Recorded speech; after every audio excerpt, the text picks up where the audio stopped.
Cette vidéo va vous expliquer comment vous pouvez paramétrer vos mises en page de vos factures de vente dans Yuki. Donc, si vous utilisez la fonctionnalité de création de vos factures de vente, vous désirez certainement avoir une mise en page un petit peu personnalisée. Et c'est bien sûr possible dans Yuki, vous n'avez pas besoin d'être informaticien pour le faire, c'est extrêmement simple. Je vais vous montrer comment le faire. Vous allez tout d'abord dans les paramètres et de nouveau dans les paramètres de facture. Et c'est là qu'on avait les paramètres généraux. Et juste en dessous, il y a les différentes mises en page de facture. Alors là, vous allez avoir une liste des différentes mises en page qui existent dans votre environnement Yuki, dans votre domaine. Maintenant, par défaut, il n'y aura qu'une seule mise en page qui est créée par défaut, une mise en page standard que vous pouvez adapter ou tout simplement en créer des nouvelles. Et je crée ici une nouvelle mise en page en cliquant sur le plus Nouvelle mise en page.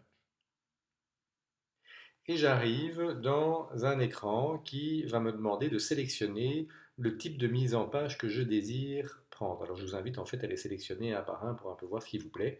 J'en prends un ici par exemple, ici, choisissez un modèle, je clique dessus et j'arrive dans l'étape suivante où j'arrive dans mon aperçu de mise en page.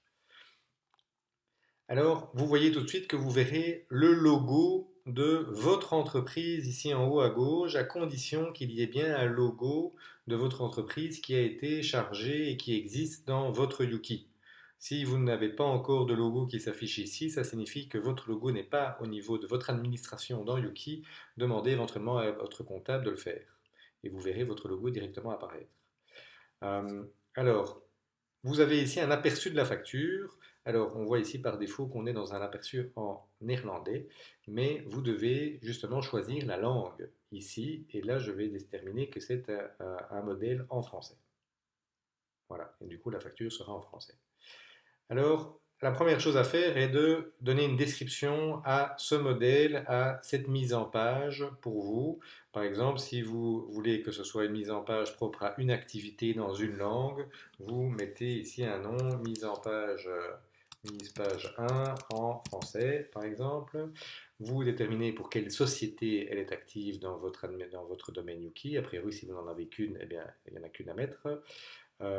Alors ça c'est le modèle que vous aviez choisi initialement, donc forcément la langue. Et ici vous pouvez sélectionner une pièce jointe. En cliquant dessus, Yuki va tout simplement ouvrir les classeurs des archives et ça veut dire que vous avez au préalable éventuellement chargé dans un de ces classeurs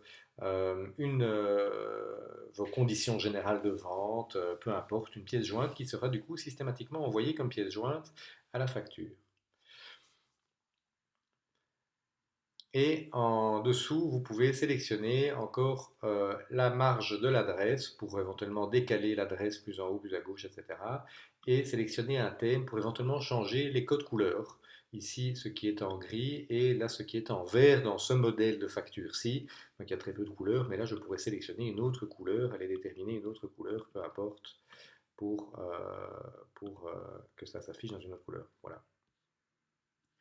Alors, ce qu'il y a encore possibilité de faire, c'est tout simplement les trois chiffres ici, 1, 2, 3. Vous cliquez sur le chiffre et ça vous permet de faire quelque chose. Voilà ici de changer les paramètres de la mise en page papier et de sélectionner éventuellement si vous voulez du papier ordinaire, l'imprimer sur un papier à lettres parce que vous allez imprimer vos factures sur un papier à lettres spécifique dans votre imprimante ou télécharger votre propre fond si vous avez un modèle PDF de fond avec éventuellement un logo, une autre mise en page à customiser, eh bien vous pouvez le faire en téléchargeant ici votre fond.